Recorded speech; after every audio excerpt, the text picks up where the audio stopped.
I'm Alexander Hefner, your host on The Open Mind. We've intently covered technologies that degrade democracy and civil society here on the program, and today we resume that examination. Joan Donovan is the project lead for media manipulation at Data and Society. She's conducted action research to map and improve the communication infrastructure built by protestors. She's also researched white supremacist use of DNA ancestry tests, social movements, and technology, specifically identifying information bottlenecks, algorithmic behavior, and organizations with like-minded networks. In The Guardian, she and Dana Boyd make the case for quarantining extremist ideas. When confronted with white supremacists, newspaper editors should consider what she and Dana talk about as strategic silence. Likewise, I would argue, broadcasters must exert discretion in not covering Donald Trump's disinformational rallies, bigoted rallies that have provided an open megaphone to terrorize minority groups. In this spirit, I wanted to invite Joan to share her insights into this media downturn and how we can incentivize integrity in our modern day communications. Thank you for being here, Joan. Thanks for having me. It's really a pleasure. That really seems to me to be the trillion-dollar question, how we can incentivize integrity or good behavior. Isn't that the most important question? Well, there's part of it. One of the things that I like to think about is I like to keep the long view of the internet in my mind when I think about how we first began to build what could have been called a wide area information system, which is the first iterations of the internet were military installations, but then also universities were thinking about how do we connect libraries? How do we share books? How do we share legal documents? How do we know that the document's in the same place every time? And so as the internet developed from this informational knowledge-based space, we then saw the influx of commercialization. We saw more open participatory culture online. People were able to administer their own email networks. They were able to have their own chat boards. BBS was very popular.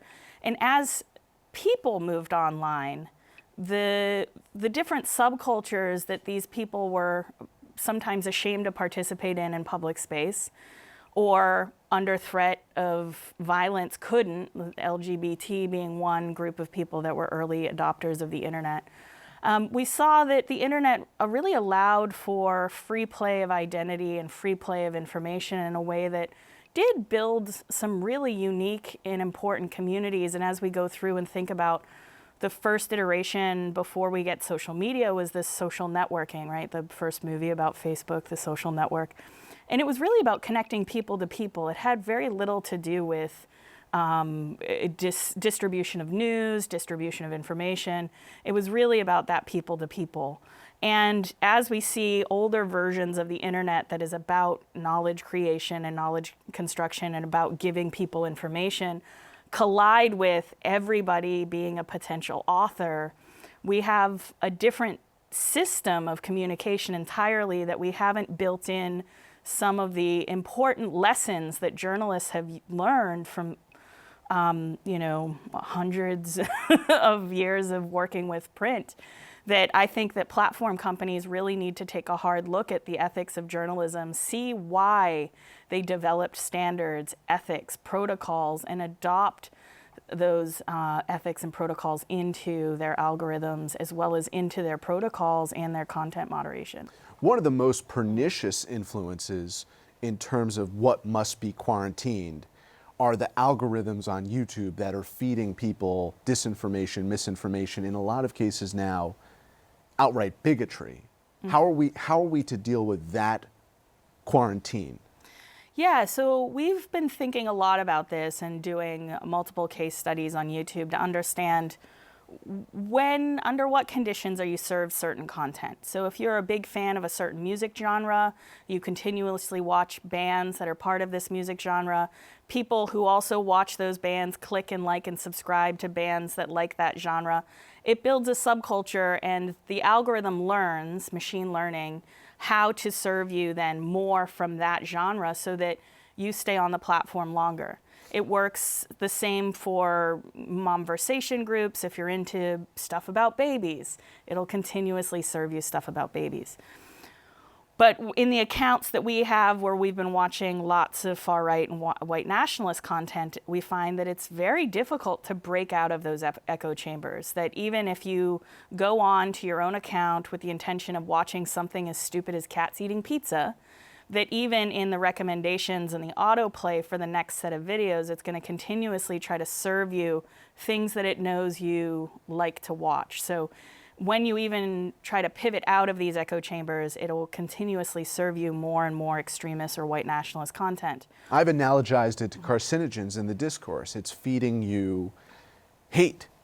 And it's not different from what should be quarantined on Fox News when you had an analyst say to a black guest, "You're out of your cotton-picking mind."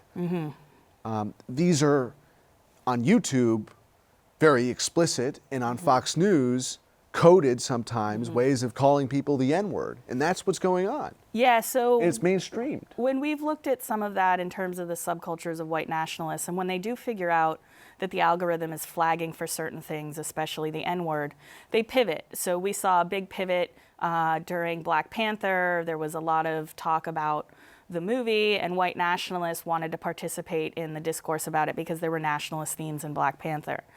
But what we saw is on message boards off YouTube, because they knew the N-word was being flagged, they were saying, "Call them Wakandans." And so we watched as a lot of the videos from accounts that we follow that are known white nationalists would put Wakandans in the title so that they could then search for this turn of phrase. And we notice very clearly that the subcultures are often experimenting with the algorithms. And one of the difficulties, if you're coming at it from a content moderation point of view of the platform companies, is they employ these trust and safety teams. But unless the trust and safety teams are looking off platform for coordination, they're not going to see the effects of that in their platform very clearly, because they're just going to see potentially an uptick in something like Wakandans, and it's makes sense because of course everybody's talking about this movie, but they don't know that it's a code word for the N-word for these white nationalist communities.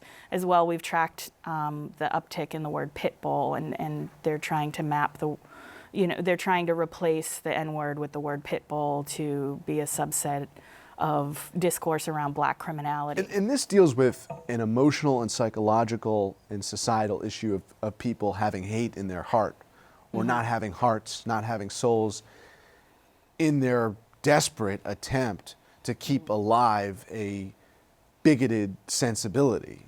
Well, there's that, but then there's also the context in which we are trying to understand this is that you have, we've now had about 30 to 40 years of identity-based movements getting very successful redistribution, not necessarily of wealth, but of resources and of rights. Particularly the Black Lives Matter movement's been, really making inroads with dealing with police brutality. We see the Dreamers movement with the DACA. And so when we look at these young white men, what we see is a group of people that are trying to form an identity-based movement, but they are not thinking about it in the same way that we see other identity-based movements thinking about equality, justice, inclusion. We see them wanting to retain white privilege. They want to retain or return to an imagined America where they are at the top. And through this, what we're trying to understand is how those different movement logics are manifesting in media and manifesting in different coverage of these white supremacist movements who really believe and know that media is the most important lever that you can pull in order to get attention to your movement. All movements know this. And so we see them coming out into public spaces. We see them showing up in public parks. Of course, Charlottesville was one such rally that they got a lot of media attention, and they rode that wave for months and months and months thereafter.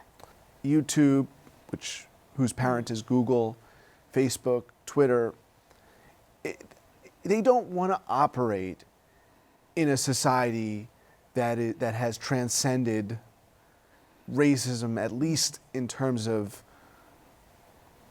the contemporary norms. They want to continue to give life to the hateful rhetoric in defense of this puritanical, absolutist First Amendment notion. So when we have you or Tarleton Gillespie, Zeynep Tufekci, my question always comes back to that. Google and YouTube, in this case in particular, their unwillingness to assert that there are norms by which their members ought to subscribe.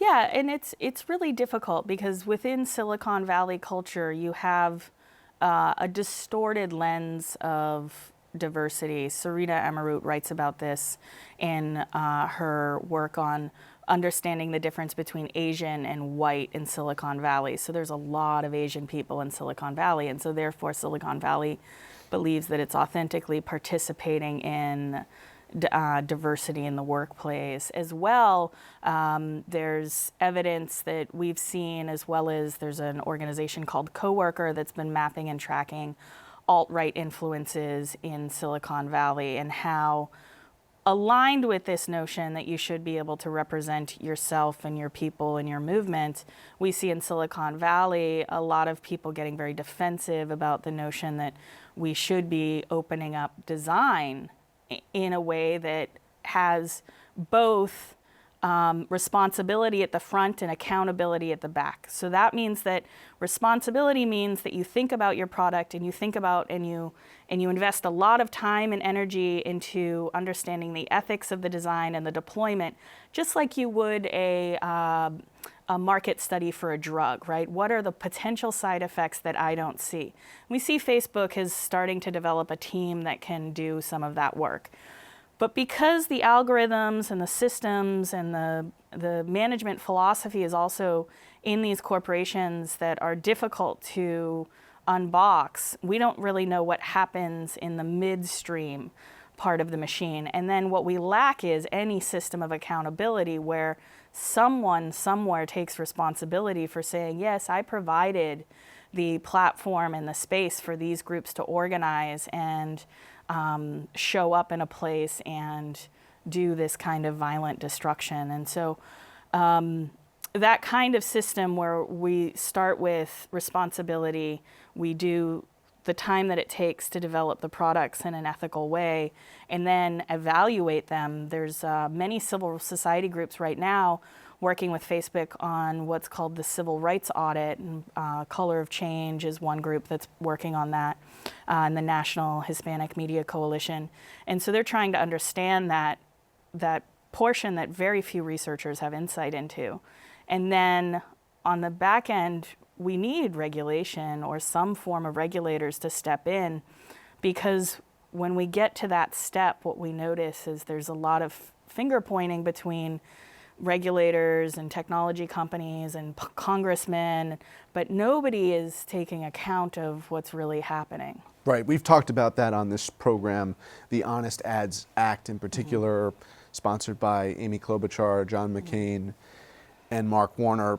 But with respect to this question of quarantining racist content, from my perspective as a broadcaster, it was heartening to see at least one or two examples in recent weeks of most networks and cable outfits ignoring the Trump rallies because of a collective acknowledgement that they were spewing hate and lies and that they were not news events. In fact, the only way you could interpret them as news events is that you're misinforming or disinforming a huge constituency of Americans. So at least when it came to CNN and MSNBC, for the first time since the campaign, there was an acknowledgement, we're not going to go live to this Trump rally. That's the way to quarantine it on television. We'll talk about what George Lakoff describes as a truth sandwich as opposed to a lie sandwich. So you start with the truth instead of starting with the lie, then correct the record instead of the lead, the headline being the lie. So we need truth sandwiches in the discourse. Quarantining Trump rallies is one way to do that, but how do you quarantine online? Yeah, so this is part of our next step in our research at Data and Society. Dana and I have been thinking about what is the best way to get platform companies to adopt a journalistic ethic and practice around choices in what to serve people as news. And it's a difficult thing because we have so many people who have learned to write that are authors in and of themselves that do not necessarily mainstream media, which to me really means large scale, million-plus viewers, but we have a lot of people online that maybe have 500,000 viewers that are what we might even call citizen journalists that have been incredibly important in serving the investigative function of journalism now that we've seen quite a big decline in local journalism as well as investment in investigative journalism. And so one of the tensions is that, of course, you can serve more of the big market news and you continue to perpetuate those problems. You can focus on strengthening that core of journalists that are using internet technologies in order to do not, like Jack Smith is a good example of someone that has a very broad audience but isn't breaking through to that large level. So Mike, for instance, is a good example of that, or Vox. How do you get investment in those kinds of media companies that do interesting journalism? And then you have a bunch of people that are pretending to be journalists, right? So they're incentivized by advertising and the money that they can make, the clicks they can get. They're incentivized through pandemonium and mischief and the lulls. Or they're incentivized to be cloaked, they're essentially cloaked political campaigns. And this is what we saw happen a lot during the 2016 election, is we see things that are self-described as news masquerading as, masquerading as news, but they're definitely politically motivated campaigners, and maybe they're not endorsed by any election candidate, but they're invoking First Amendment rights and First Amendment protections of the press.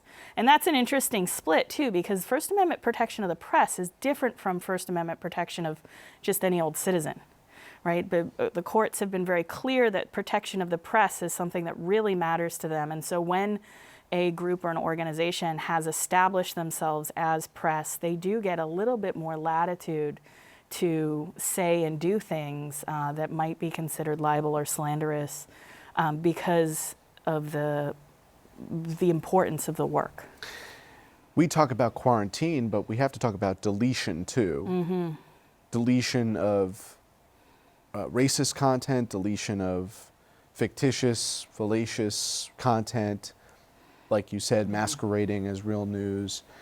And on Facebook and Twitter, they've had a real struggle with not just the monetization of the misinformation, but having gone through an entire campaign of verifying with that blue check mark folks who were actually not legitimate news sources, and also being unwilling to remove content that was posing as real journalism. And one example is if you Google Tom Paine or Thomas Paine, you see an account that was a political operation and not a news gathering operation.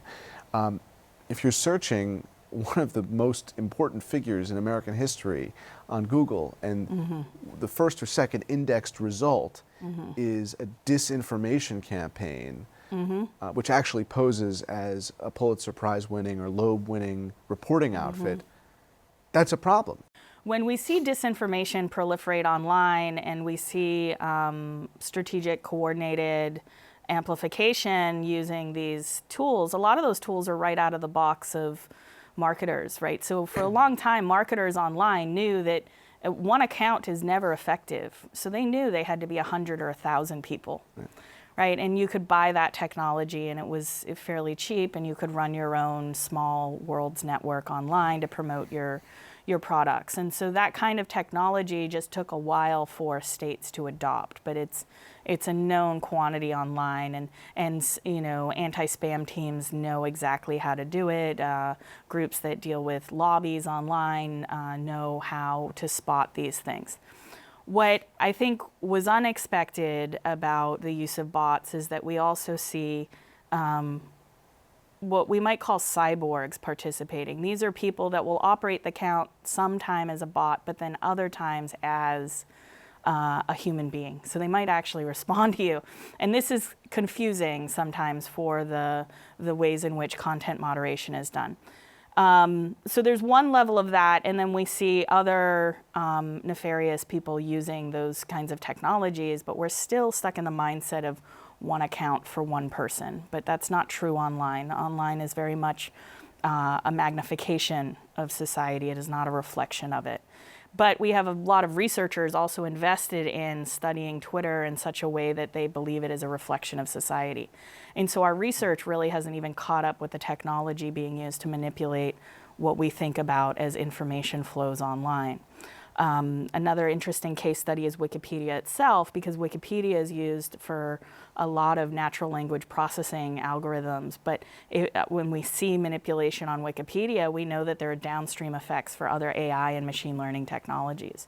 And so when we're trying to map all of these things out, what we're really trying to understand is also what platforms can do. And unfortunately, the incentive for a lot of platform companies, because they're so big, is to stay big and to stay global. And so when they want to stay global and stay big, they have to be very general about all of their rules. Right. And so if you do start targeting things related to white supremacist content, then they start parsing at these levels that are absurd to a researcher like myself, where recently there was a disclosure that in the Facebook content moderation slide deck that there was a difference between white supremacy and white nationalism. And my first question is, but why? Right? And it's because someone somewhere down the line said to them that white nationalism is identity and white supremacy is sort of an ideology. And I don't agree with that. We both reach the same ends. But when they get down to this level of content moderation and they start parsing these things, they start making some very irrational decisions, because the labor involved in investing, the labor involved in doing that correctly is enormous. And they can't just blanket it and ban all these words, because as we were talking about earlier, the subcultures evolve and they move. And so that's what's difficult about it, is you can't have this radically open platform and make money and at the same time invest in the people power necessary to moderate all that content. We only have a couple minutes, Joan, but Yeah. what you're saying is depressing, because it shows just how far the companies are from where they need to be in a collective ownership of their airwaves. One of the main things that we've spent the last year really focusing on is understanding from the platform perspective the challenges they really face in building out products that essentially haven't changed that much in the last 5 years. There's just been a lot of attention to them in the post-2016 election. But if we look to the last 5 years of activism online, we know a lot of these problems existed prior to the campaign. But what we're also trying to understand is when these companies do provide access to fascists and dictators and authoritarians, and they promote it and allow them to use their ad targeting networks, things of that nature, that we do get governments that lean towards the right. And so what we need is a much stronger network of people that are reacting to and are networked in such a way that they are trusting of one another and then are mindful of when they're being manipulated. And I wouldn't say that all persuasive media campaigns online are manipulation. What I really understand as manipulation is when there's forgery, hoaxing, trickery involved, lies, sock puppet accounts. These are the things that we track. So the other is persuasion. Yeah, persuasion, good old school propaganda might be like a way that people talk about it, but persuasion campaigns, you have to stand for something. You do. And if social media has given us incredible voice, and the discourses around clicktivism and slacktivism in 2011, 2012 were maybe the wrong things to talk about when we talked about what it meant to do action. Because online, what we do know is that access to information is paramount. Right now, we're trying to understand the relationship between the government and society, and media organizes our beliefs about society, right? But media is our most important lens with which to view the world. And so media tells us how to understand foreign policy. Media tells us how to understand government. Media tells us how to understand technology. And I do believe that there are many great journalists doing an excellent job of pushing these issues and keeping them at the forefront of our public discourse. But at the same time, and this might be a product of cable television, which is we do see a difference in the kinds of things that people share online versus the kinds of things that they are asked to watch day in and day out on television. And I think that you're right to point out that what we need is more coverage, better coverage, also on TV as well as on the radio, so that people are seeing a wide swath of information and that they are equipped with better and more journalism rather than the echo chambers that the platforms are currently keeping us stuck in. Thank you, Joan. Thank you. And thanks to you in the audience. I hope you join us again next time for a thoughtful excursion into the world of ideas. Until then, keep an open mind. Please visit the Open Mind website at 13.org/openmind to view this program online or to access over 1,500 other interviews. And do check us out on Twitter and Facebook at Open Mind TV for updates on future programming.